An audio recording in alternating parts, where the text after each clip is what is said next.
Welcome back, everyday business leaders. I'm Melanie Ake, your host for today's show, coming to you from JP the Geek Studio right here in Greenwood. I am thrilled to have you with us today. Stay tuned. You're going to meet Rose Myers from Pilsung, ATA Martial Arts. I am super excited for you to know and grow with her today. Amazing story and amazing lady. Remember to subscribe to our channel so you never miss an episode. You ready to meet Rose? Here we go.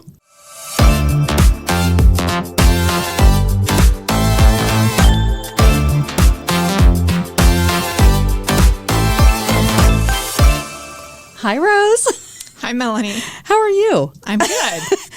I'm really excited to share your story. You are doing some amazing things, lifting people up in our community. And I don't know, I'm just like, you need to be on here so that we can share your amazing journey.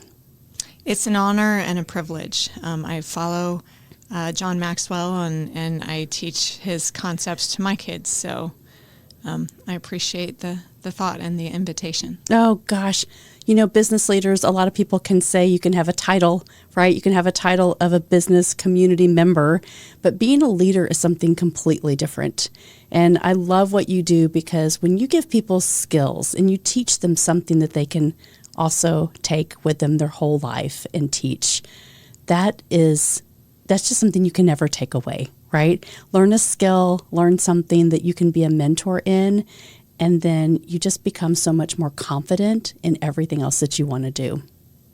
I agree. We've had several students who, they eventually leave us because they grow and develop and sometimes get into other sports, but they've become, varsity athletes or they've gone on to bigger and better things in life, and they'll come back and they'll tell us that learning that they could be a leader and then developing those skills is what allowed them to do all the things that they did. Mm-hmm. So when I was growing up in the 80s, me too. Karate Kid was a big movie, right? Absolutely. Ralph Macchio. And so it was probably the first time, if you weren't familiar, because I grew up here in the community in Greenwood and thinking like, I don't know that we had martial arts around, or I wasn't exposed to it. I was in sports. And yet I think this is something that it brought awareness to. And so I know all of the people in our class were like, oh, well, what are the different belts and how do you achieve those? So I would love for you to talk to us about like, what's the process? Where do kids start when they first learn martial arts as kind of an industry? What does that look like for people that have no idea how to get involved and what the process is? So at our place, we invite students to come in and we have an introductory program, and that introduces them to a couple weeks of classes because nobody wants to make decisions sight unseen. So we want them to experience classes so that they can make an informed decision. As they go through the program, we have an 8-week cycle, and throughout the 8 weeks, we work on basic skills, and it's kind of like reading or math. You start with your letters and your numbers, and then you start building them together, and then you have words, and then you have sentences, and we do the same thing with our basic techniques. Mm-hmm. We teach them how to use forms. We teach them how to use them in sparring. We teach them how to use them in self-defenses. There are 9 color belts because in the Korean world, the number 3 is close to godliness or kingdom. Mm-hmm. And so 3 times 3 is, of course, the best that you can get. Mm-hmm. So everything is based on 9s. So there are 9 color belts, and each form is divided up into half so that the first half they're working on their physical skills and, yes, their memory. But the bonus of the second half is it is a close repetition of the first half just done on the other side of the body. So the memory isn't as hard, and we really get to hone in the skills and help them develop that confidence of how to use them properly, how to do them properly. And so they climb through the ranks. The color belt ranks will take about 3 years to go through, a year as a beginner and 2 years as advanced. And then depending on how dedicated you are, maybe 4 more months to get your black belt. Wow. Well, you have such a great title because you are a pretty rare achievement And so I've been researching you since I've met you, and I think it's amazing to just share your journey of what inspired you to kind of start this process, thinking about what does karate or taekwondo look like for people in their lives. Maybe they never experience it. They never have anybody that they know to do it. But your story is kind of unique because you experienced something that caused you to say, I want to learn how to protect myself, right? Yes. Talk about that. You were at the University of Dayton. Is that, yeah? Yes. Mm-hmm. I was an engineering student at the University of Dayton. I actually have an environmental engineering degree. And my senior year, there was a girl who was raped outside of my campus house. And that was the first touch, really, that I had with the feeling of needing to protect myself. And I was interning at Wright Patterson Air Force Base, and one of my coworkers happened to be a taekwondo instructor. So the next day, we learned about it through campus police doing their investigation. So the next day I went to work and I told him what happened, and I said, no one's touching me. Teach me how to protect myself. And that was my entry. I remember telling him clearly, I'm not making any stupid noises and I'm not jumping. That's dumb. So that was my entry. I really had no interest in the martial arts. I just wanted to learn how to protect myself. But in the process, my husband and I both graduated. He was not my husband at the time, but we both graduated from college, and he got a job in Seymour, Indiana. And at the time I was working in Cincinnati, and he happened upon an ATA taekwondo school. And so he started taking taekwondo, seeing some of the cool things that I was doing. And eventually I ended up moving over to Indiana to join him and started training more officially. And it's a perfect marriage with engineering because, it's just the physics of the body. And so I get to continue my love of engineering and teach STEM to my kids, which is amazing and fantastic and one of my favorite parts of my job. But I continued learning myself, and still owning a school was not ever part of my plan. But, God has other plans for us that we are totally unaware of. And I was told after I got married that I was infertile and then I could not have children. And again, God has other plans, and he defied the doctors, and I managed to get pregnant with one child.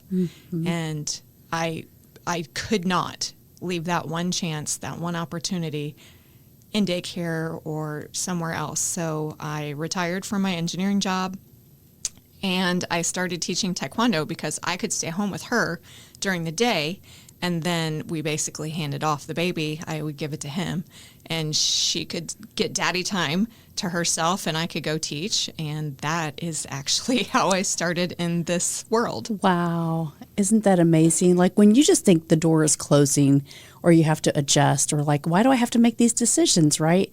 Those are the things that some people would consider failure. And I know you're a big proponent for this. Like, don't think of failure as failure. Think of it as an obstacle that you're overcoming, and figure out how to learn from that, right? And the mindset is where this is an amazing journey, because when you think about something that triggers you, when you saw that occasion happen at Dayton, and then you could think, I'm really scared, I'm going to quit school, like I'm terrified, I don't want to go outside anymore. Like you could have all the different feelings and emotions. And yet you said, hey, I'm stronger than this, and I just want to make sure that I have enough knowledge that I can protect myself, and then go protect and share it with others, and how to do that. So I just commend you, because a lot of people, that's a leadership quality that it's really hard to pinpoint for, when yourself, you don't think like that's important. And then you start to realize, like, I am living a life that I'm really purposed to do. And that transition is like, it explodes your heart, doesn't it? 'Cause you see what you're doing in your community now. Yes, especially when I see things that I have just naturally done because, they needed to be done, but then I get to see the results of them, and it's very humbling to see what God has done with the skills that he's given me and the heart to want to help people. Oh my gosh, I know. And And so I want to encourage people, right, that are listening to this that say, hey, I don't know about this.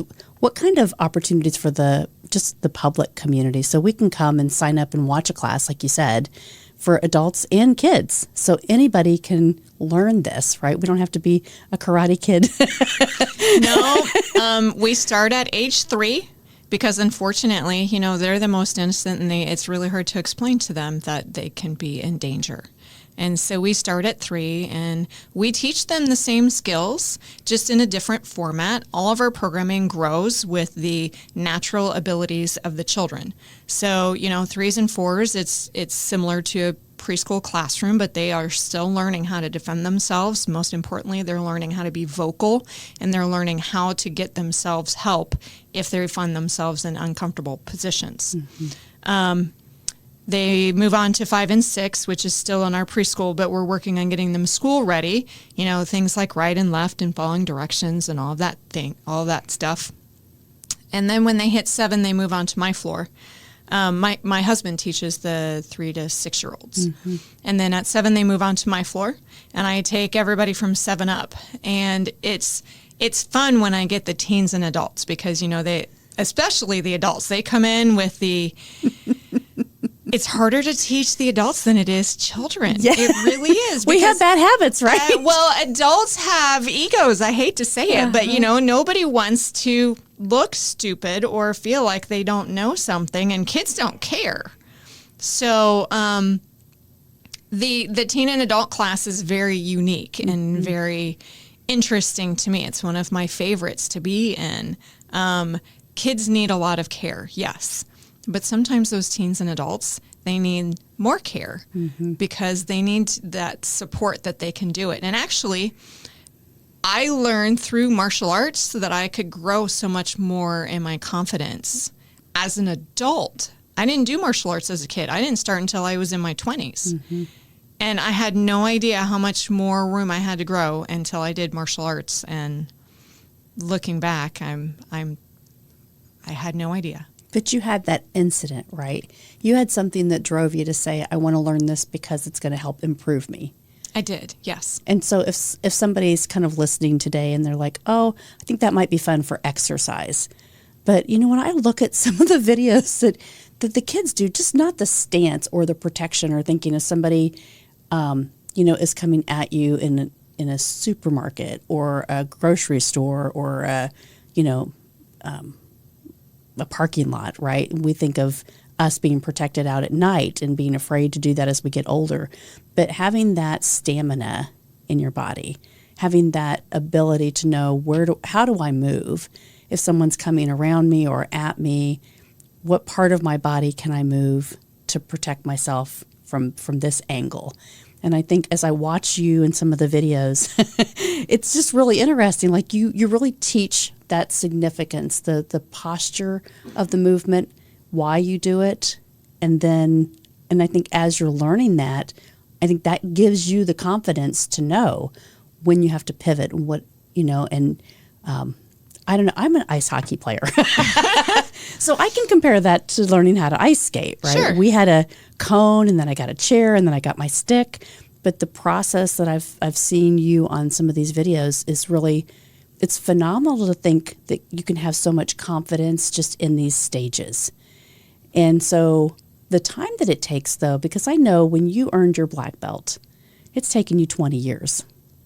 From black belt to where I am now, yes.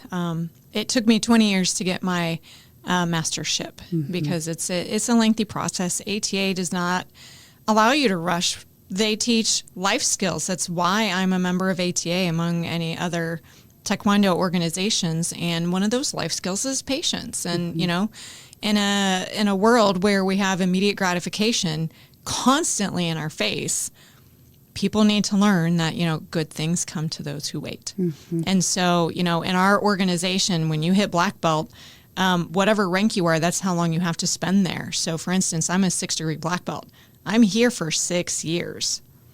So I have to find other things to focus on learning other than just the physical elements because it's not going to take me 6 years for that. But there are so many other things to learn. Mm-hmm. And, it gives me time to hone in on teaching and being a better instructor and finding the things that really help the students. And so you get that extra time, and that's why it takes so long to get up to that level. And in ATA, you can't get mastership titles until you're a 6th-degree black belt.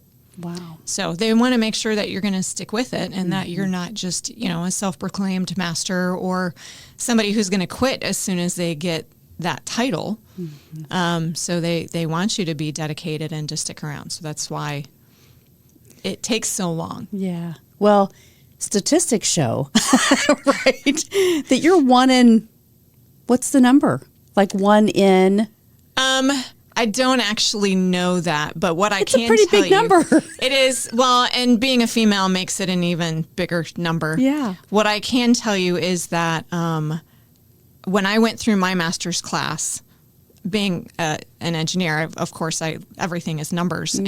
And my master's class was about 30 people. The next level up, which is senior masters, that's 7 degrees, we're about half that.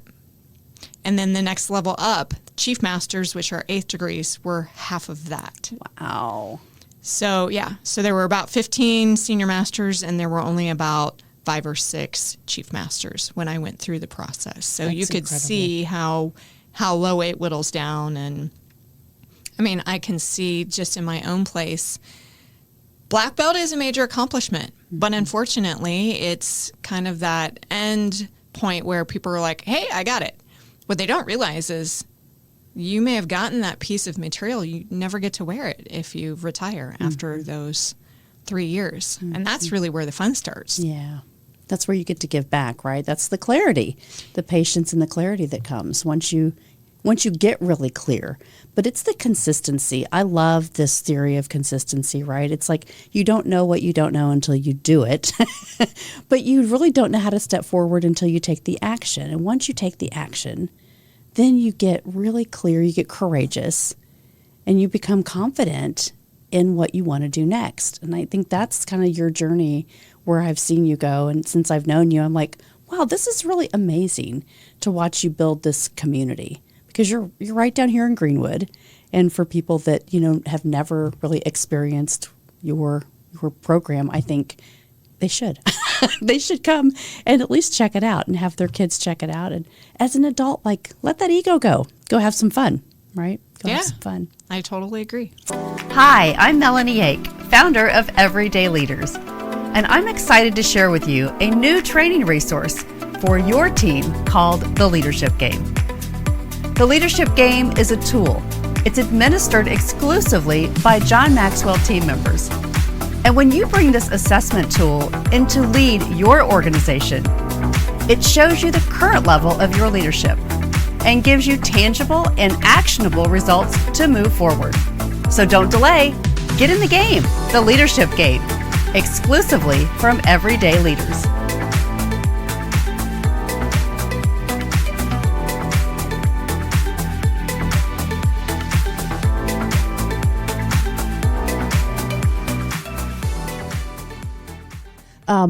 I wanted Joe's got a clip here that I wanted him to play from your website that also talks about everything that you and Brian are doing. So if we can pull that up, Joe. Are you ready? Ready for a challenge learning new life skills? Want to become a stronger leader? Look no further than Pilsung ATA Martial Arts. We foster a family atmosphere, growing and learning together. Through education, dedication, and perseverance, you can do anything. Building stronger, more confident leaders for tomorrow. We are Pilsung ATA Martial Arts. Done in conjunction with the city of Greenwood. They were redoing their website, and they created basically a window of businesses on their website so that people could see and experience Greenwood and all the offerings. And so they asked us to participate. So we worked with their company to make that video, and then that allowed us to put it on their website. I'm not sure if it's on the Greenwood website anymore, but It was fun to do. The kids were excited about starring in a video and being, on camera and all of that. So it was fun. Well, and you may miss the building. Like if you're going down 31, it's on the left-hand side. So you have to kind of come up, across 31 if you're headed south. But once you get inside, like I love how that represents how much space you have. It's huge. And all the things that you guys do. So I want you to talk about some of the people that you have had some impact in, that have an impact in your life. Because I know that you do have a student, Julian. And I'd love to share a little bit about his story, your connection, some of the things that have happened that maybe the public isn't aware of, that I think just brings, again, that confidence, the things that you've seen to get clear on how you can really pour into others to help lift them up. So talk to us about Julian. Julian is a 15-year-old black belt. He started with me 8 years ago. So he's been with me longer than he's been without me. And that actually is something that the kids point out.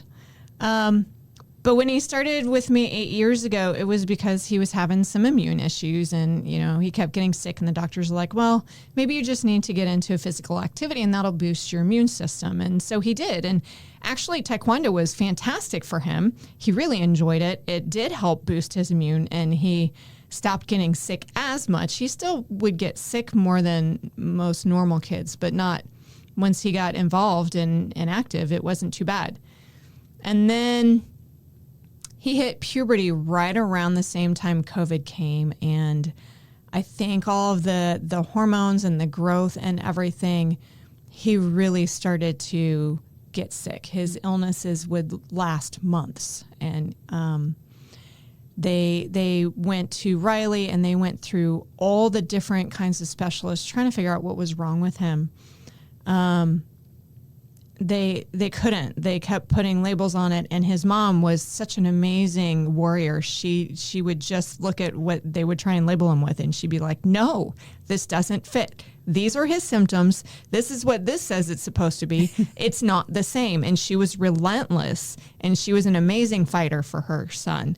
And in September, he got deathly ill, and they finally convinced the insurance company to do some genetic testing, and that genetic testing came back that he was in bone marrow failure. That 15-year-old kid has had, to best of my knowledge, at least 6, it might be 7 now, bone marrow biopsies. Wow.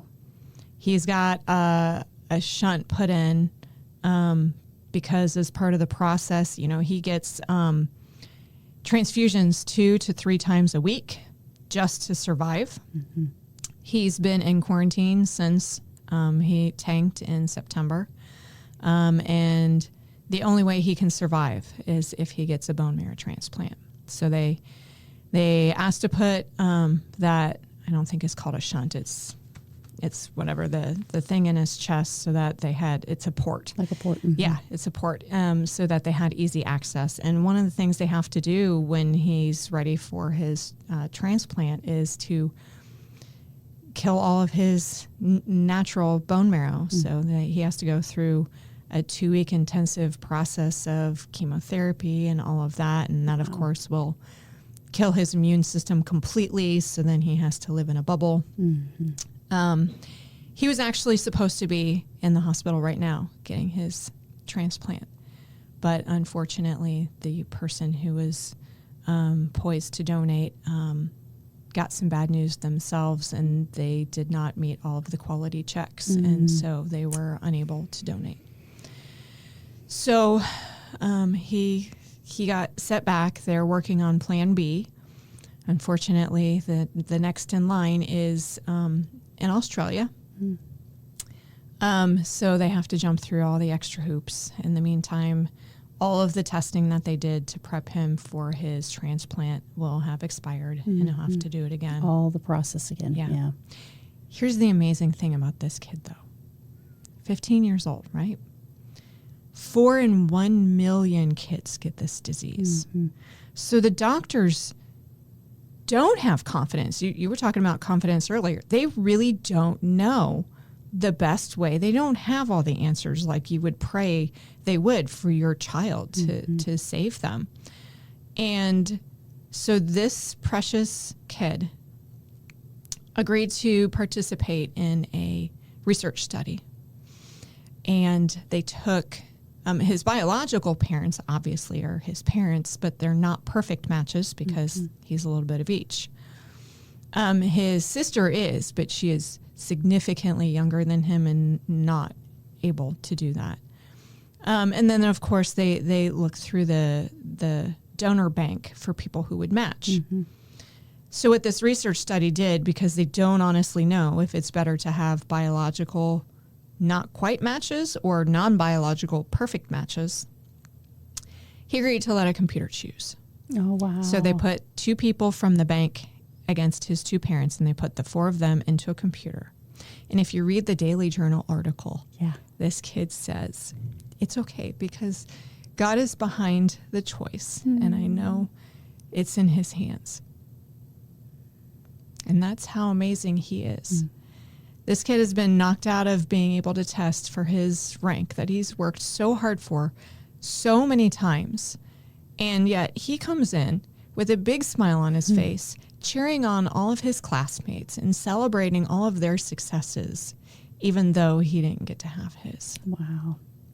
Well, I want Joe to share. I know you have a clip of something pretty special because that's the kind of person you are. You feel somebody's heart, not just hear what they say. And we talked a little bit about this. You know, Julian had some wishes, but you really felt his wish. And you were able to share something, to make something happen that was really pretty awesome for him. Can you share a little bit about that? I know Joe's got a clip. If you could bring that up too while she's sharing, that would be incredible, Joe. So after a little while, Julian's mom started putting some wishes out on Facebook. They got a really cool basketball from Adam Sandler, who is one of Julian's favorite people. And they're working with 21 Pilots to maybe do something with them as well. And when I started seeing some of that stuff come across, I realized that there was a wish that he desperately wants. He didn't vocalize that to me. Nobody asked me for it. But after trying so hard to get his next black belt, which was his 3rd degree, and not being able to because he kept getting sick and he kept getting knocked out of the ability to do so, I emailed Grandmaster, who is the Asian that you see in the picture, and I told him about Julian. I told him what an amazing kid he was. I told him that there's a possibility that things might not go his way, but that he has put forth so much more effort than anybody else to get that 3rd degree, and that his battle was so much harder than everybody else's. And I asked him if he would please promote him to 3rd degree early. Aww.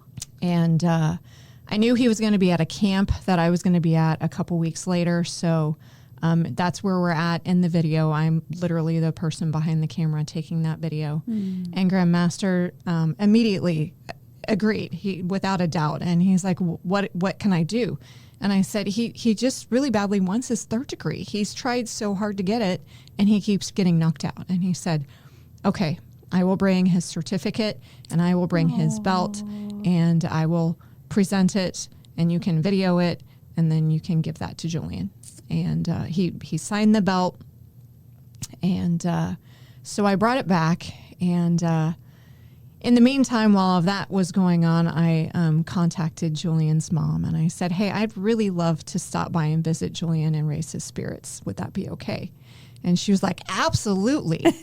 So here I'm thinking that I was going to be looking at him through a window or something. And I sent out, so half the black belts, well, more than half, are, they're all our black belts that we've created.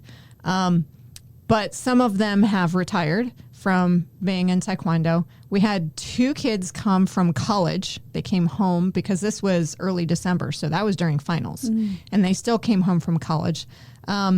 one of the men came down from Chicago. His job relocated him up to Chicago, so he had to obviously stop training down here. And when he heard what we were doing, he jumped on it. This kid, this redhead that is talking to Julian right now, he's 16. He's just a year older than Julian. They've trained together for the whole entire 8 years. And he's 2 years into his third degree black belt, whereas Julian has just not been able to get it. So yeah, all the black belts were a resounding yes. We want to support this. There were 24 black belts on that lawn, and so I came in a big trench coat to hide my silks, and they all came in cars following, and the garage provided perfect shelter so that the family had no idea what was going on. And so I was standing there chit-chatting with Julian, and I looked at him and I said, "Do you hear that?" And we use the same music for his ceremony that we do for all the other black belt ceremonies. And when we stopped talking and he listened and he heard the black belt ceremony music, and he got this huge smile on his face, and his mom ran for the phone because she knew something was going on at that point in time. So I took off my trench coat, and the black belt started filing in around the garage.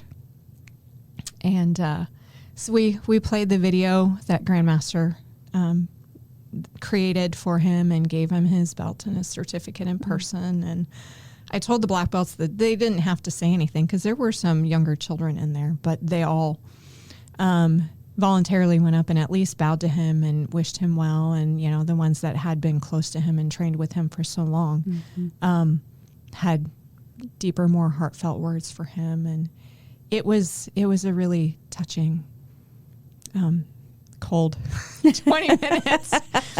And, you know, you can see the family atmosphere because even though you can't see it in the video, we had two parents, one on each side, who were also taking video.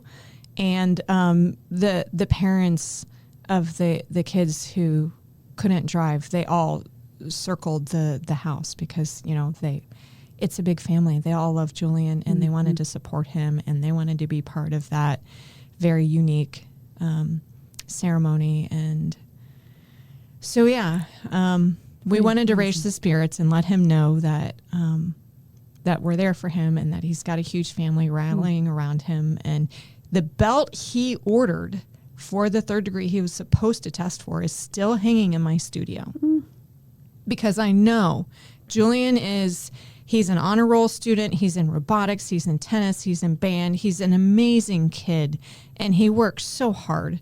And I know he's going to beat this. He's going to get healthy, and he's going to come back, and he's going to earn that belt because he won't settle for anything less. How amazing. I love your heart. I love your heart and the community that you're serving and the kids that are going to just have this ripple effect because of what you help them to share in this moment. It's awesome.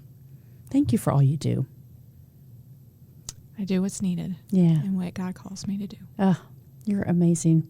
I want to just celebrate you. I want people to be encouraged to know that this is something that if they're struggling right now, so many families are still struggling post-COVID, right? To feel confident that they can be in a community, that they can be close, connected to people, that they're not, going to spread these diseases still, and we still don't know enough.